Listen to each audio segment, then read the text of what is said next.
Bienvenue dans cette nouvelle vidéo Watch About. Alors là on va continuer l'histoire des textures. Les textures 3D qui ne peuvent pas s'animer quand on les pose sur un objet 3D. Typiquement ici là j'ai justement la voiture. Si je regarde dans l'onglet texture, je vois bien trois images donc qui sont l'intérieur, l'extérieur de la carrosserie et les roues. Je peux éventuellement glisser une vidéo à la place. Et dans ce cas là je suis tributaire quand même du temps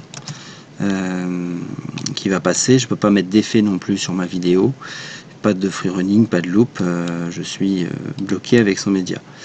D'ailleurs sur un objet 3D on n'a pas beaucoup d'effets, on a position, scale et rotation des trois axes, et tout ce qui est visuel, tout ce qu'on va venir composer, on va utiliser autre chose, on va utiliser un virtual display qui est une surface dans laquelle on va venir composer des choses, et on va appliquer, au lieu d'appliquer des images ou des vidéos directement à l'objet 3D, on va appliquer les virtual displays. Donc justement on va en créer un. On va créer d'abord un virtual display, un display normal, hein, simuler une sortie graphique. On va créer un autre virtual display donc de la résolution de la voiture, donc c'est 1024 par 1024. On va l'appeler VD car. Alors je mets toujours VD devant, comme ça ils se classent tous sur le même ordre. Donc 1024 par 1024.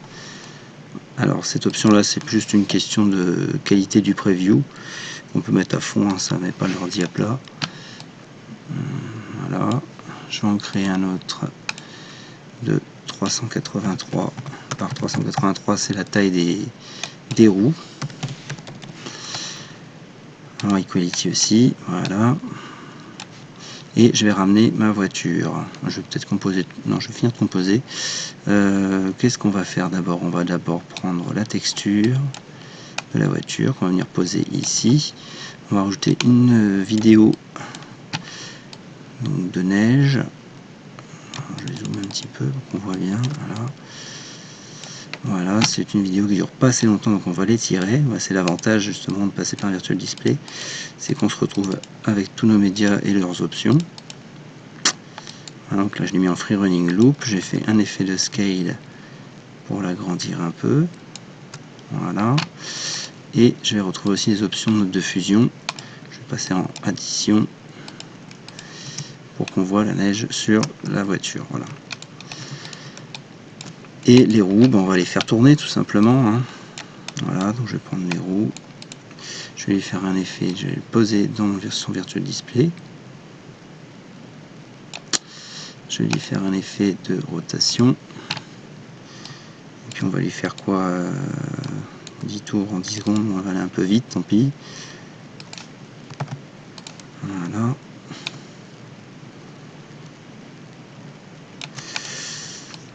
Et donc voilà. Je vais ramener la voiture maintenant. Parce que bon, je l'avais posée là-haut, c'est plus pour faire du mapping, pour viser sur le point d'origine. Là on va juste la faire passer.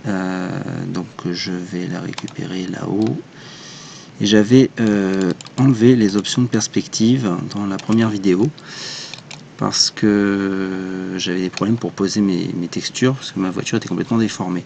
Donc là je vais la remettre. Et je vois que le point de perspective d'ailleurs n'est pas centré sur la scène, donc je vais alors le centrer ici, mais il va me le centrer par rapport à tous mes displays. Voilà, donc c'est pas bon. Si je mets 3000, voilà, c'est pas mal, et là on va mettre 2000. Voilà, c'est juste pour leur centrer à peu près, c'est pas bien grave.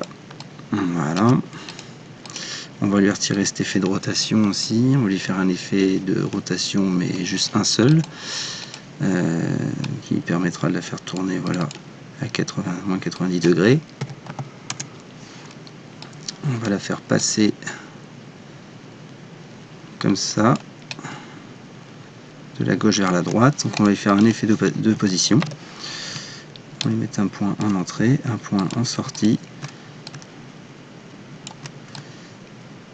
Bon, elle passe sous mon virtual display, mais bon, c'est pas très grave. Voilà, et alors maintenant qu'on a cet objet 3D, lui il a toujours des textures qu'on lui a mis directement. Donc là on va aller, au lieu de lui appliquer ça, on va lui appliquer tiens, j'ai oublié de mettre VD, hop, tac, on va lui appliquer directement les virtual display. Alors, donc sur la carrosserie, on va mettre, je vais bloquer mon curseur, ça ne m'embêtera pas, on va mettre car, et sur les roues, non pas les roues là, ces roues là. Ça change pas grand chose parce que là pour l'instant l'animation est à l'arrêt, du coup on voit la roue fixe. Par contre la neige, elle devrait tourner, voilà. Donc la voiture s'arrête, la neige continue, c'est vraiment une grosse tempête. Et puis les roues, elles tournent, ça patine, c'est parce qu'on est dans la neige. Il y a un peu de logique. Donc voilà, tout ça pour montrer qu'on peut composer des choses dans Watchawood directement du coup. Et les animer, rajouter pourquoi pas un logo ou des éléments autres comme ça pour les faire apparaître sur l'objet.